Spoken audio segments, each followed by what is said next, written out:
একসময় রাজা বাদশাদের খাবার হিসাবে এটা পরিচিত ছিল। ওনার টিস্যু কালচার ল্যাব আছে এবং এখানে স্পন তৈরি হচ্ছে।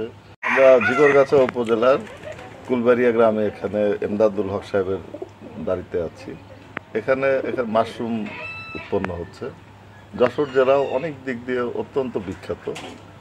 বিশেষ করে আমরা যদি বলি ফুল উৎপাদন, খেজুর, রপ্তানির দিক থেকে যদি ধরি, আমরা সবজি উৎপাদনের দিক থেকে যদি ধরি, সব দিকে বিখ্যাত।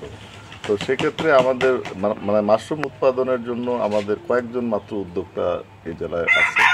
তার মধ্যে অন্যতম হচ্ছে আমাদের এমদাদুল হক সাহেব। এখানে ওনার টিস্যু কালচার ল্যাব আছে এবং এখানে স্পন তৈরি হচ্ছে। এখান থেকে উনি নিজে উৎপন্ন করতেছেন মাশরুম এবং মাশরুমটা বাজারজাত করতেছেন। আবার এখানে অন্যান্য কৃষকদের জন্য এখানে স্পন উৎপন্ন করে সেটা ন্যায্য মূল্যে বিক্রয় করতেছেন। এর মাধ্যমে অন্য আরও অন্তত বেশ কিছু কৃষক তারা স্পনের সরবরাহ পেয়ে তারা নিজেরা জীবিকা নির্বাহ করার জন্য এটাকে উপাদান হিসেবে নিয়েছেন। মাশরুমের পুষ্টিগুণের কথা আমরা সবাই জানি। একসময় রাজা বাদশাদের খাবার হিসাবে এটা পরিচিত ছিল।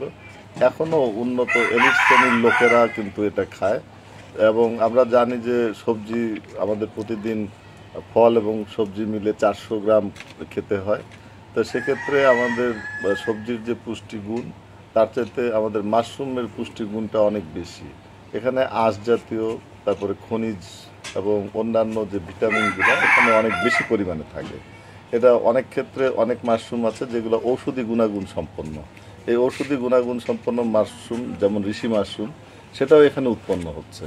তো এটা আমাদের দেশে আগে উৎপন্ন হতো না, এখন এখানে উৎপন্ন হওয়ার কারণে এগুলো আমাদের খাওয়ার অভ্যাসের মধ্যে এগুলো যুক্ত হচ্ছে। এর ফলে আমাদের সুস্বাস্থ্য, আমাদের এসডিজি যে একটা লক্ষ্য যে সবাই স্বাস্থ্যবান নাগরিক হবে এবং কাউকে পিছনে ফেলে রাখা যাবে না, সেদিক থেকে যদি চিন্তা করি যে আমাদের পুষ্টি সমৃদ্ধ খাবারের যোগানদাতা হিসাবে আমাদের এমদাদুল হক সাহেব এখানে অনেক ভূমিকা রাখতেছেন। তো কৃষি সম্প্রসারণ অধিদপ্তর সবসময় এ ধরনের ভালো কাজ এবং কৃষির উৎপাদন বৃদ্ধির জন্য আমরা এটা সম্প্রসারণ উদ্যোগ নিয়ে থাকি। তো এক্ষেত্রে আমাদের এখানে উপসহকারী কৃষি কর্মকর্তারা আছেন, ওনারা এবং উপজেলা কৃষি কর্মকর্তা আছেন।